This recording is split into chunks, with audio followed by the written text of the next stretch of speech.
Green জুসের জন্য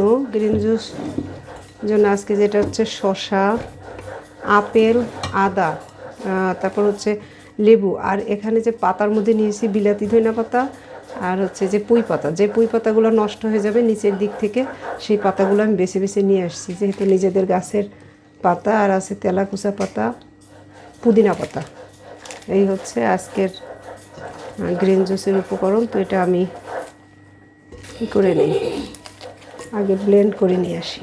আসলে আমার এই জগগুলো সব নষ্ট হয়ে গেছে। একদিন এক বোন কমেন্ট করছে যে আপনার এগুলো কি নষ্ট হয় না? হয় রে বোন, সবই নষ্ট হয়, আবার কিনতে হয়, কি করব। তো এইটার জগগুলো সব নষ্ট হয়ে গেছে, শুধু এইটা আবার মানে কয়েকবার কিনছি এটা। সেকেন্ডেই বাকিগুলো ব্লেন্ড করে নিয়ে আসি, শুধু লেবু বাদে সবই আমি ব্লেন্ড করে নেব। একটা পেঁপে পাতা নিয়েছি। অনেক মাদেরকে বলি যে বাচ্চাদেরকে এভাবে করে খাওয়াবেন, তখন তারা সময়ই পায় না, কখন খাওয়াবো, সময় নেই। অথচ সেই মায়েরাই প্রসেস ফুড তৈরি করে দিতে পারে, নুডলস, পাস্তা সব বাচ্চাদের বাসায় তৈরি করে দিতে পারে। কিন্তু এই ধরনের খাবার তৈরি করার মতো বা খাওয়ানোর মতো সময় নাই, বাচ্চারা খেতে চায় না, কত যে অজুহাত।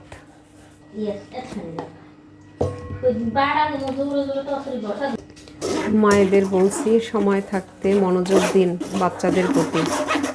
অনেক বেশি পড়াশোনা করাবেন কী লাভ? এই সেদিন একটা আমাদের স্কুলের আমাদের এক ছাত্র মারা গেছে।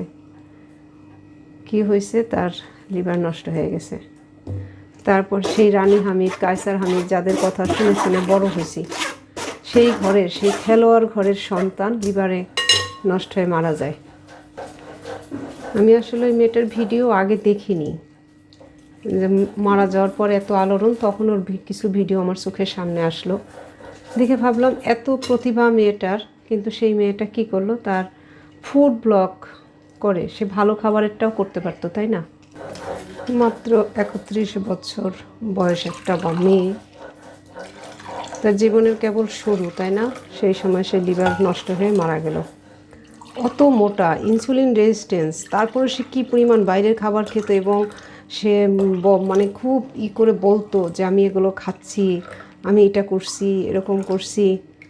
মানে কী বলবো, মোটা বাচ্চাদের মায়েরা সচেতন হন, এখনও সময় আছে, সচেতন হয়ে নিজেদের বাচ্চাদের রক্ষা করুন। আমাদের যে ছাত্রটা সেদিন মারা গেছে, এত কষ্ট লাগছে। ওর মা অনেক কষ্ট করে, বাচ্চা একটা ছেলে একটা মেয়ে, দুটোই আমাদের ছাত্রী আর কি।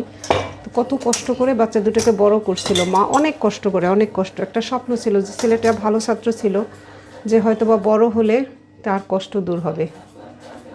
সচেতন হন সময় থাকতে।